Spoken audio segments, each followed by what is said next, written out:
Hello,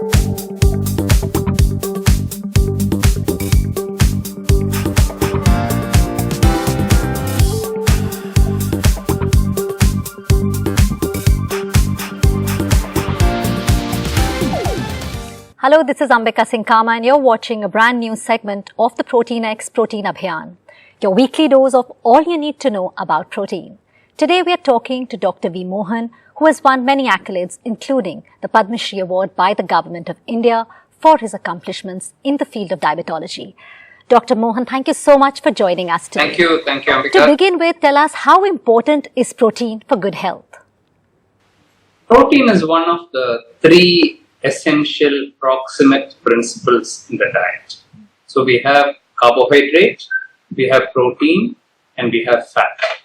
Now, a little of each is needed, and so excluding any one of them, if you make it completely zero carbs or zero fat, it's not going to be a balanced diet. But somehow in the diet, the carbohydrate and the fat in the modern day is taken care of. Not so with protein, particularly for the vegetarians, where the protein intake is very low. And even if they want to increase the protein intake, it is difficult. By and large, in India, where we expect people to take about 18 to 20% of their diet coming from protein, the average is about 8 to 10%. So we are a protein deficient nation. Dr. Mohan, like you rightly said, that protein is extremely important, but you've also pointed out that as a nation, India, we are protein deficit. So tell us what happens if we do not consume adequate proteins. What are the signs and symptoms one should look at, and what will our body tell us in case, we are short of proteins? What should we be looking at? You don't have to look very far. If you just count the number of medals we won in the Olympic Games. Yeah. For things like, for example, where we win in the Olympic Games is where you have to stand absolutely still. Archery, shooting. Only now, I think in javelin and so on, there is some movement occurring that in other fields also, track and field, we win.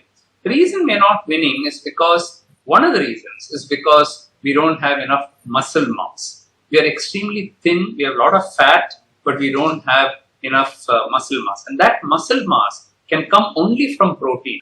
Now, the other thing that we learned during the COVID is that your immunity will be very low if you don't take enough protein. So, protein is a kind of an all-round builder of health. So, for any age, any gender, protein is very, very important, and in India, we are definitely short of it. Dr. Mohan, what do you suggest if someone is not being able to meet with one's protein requirements? How should one take that forward? How do we go about that? So, again, going back to vegetarians, there's a lot of vegetarians in India, and as I said, the so-called non-vegetarians also, only in name they are non-vegetarians. People who eat meat twice a day or even every day once is very few in our country, which means that the majority of people, you can take it that they're following a vegetarian diet. Now, in a vegetarian diet, to increase the protein is not easy because it has to come mainly from dals and from pulses and from legumes. Bengal gram, green gram, black gram, rajma, paneer, milk, and so on.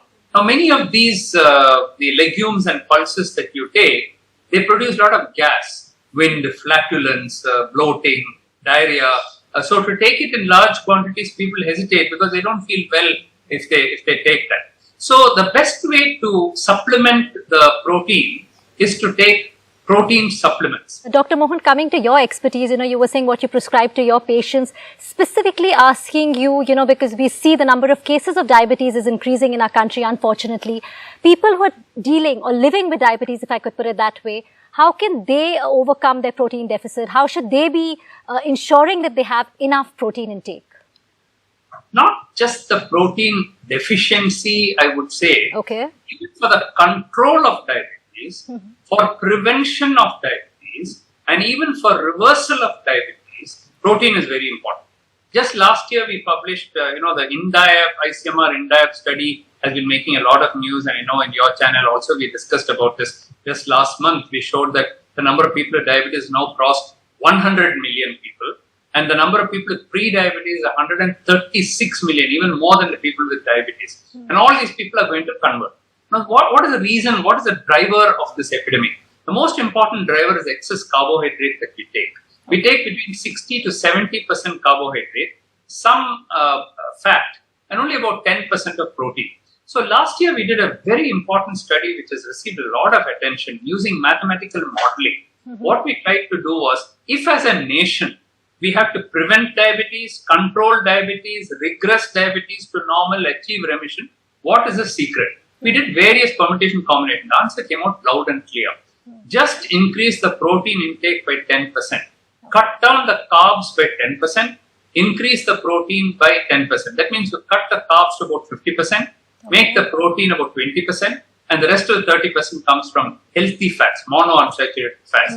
This one single thing we're able to do, increase 10% protein, decrease 10% fat. What we showed was that those who have diabetes already, they can get the sugar under control. Okay. Those who have pre-diabetes can prevent crossing over to diabetes. And many of those with early diabetes and pre-diabetes can actually become normal. Thank you so much for sharing that tip, that mantra, and ensuring that, we can be in a healthier country. Thanks so much, Dr. Mohan, for joining us today. With that, we've come to an end of the segment of the Protein X Protein Abhiyan. But send us your suggestions on what more you would like us to discuss about protein here. Write to us on our social media handles or log on to ndtv.com/proteinabhiyan and take the pledge. Use #ProteinPledge.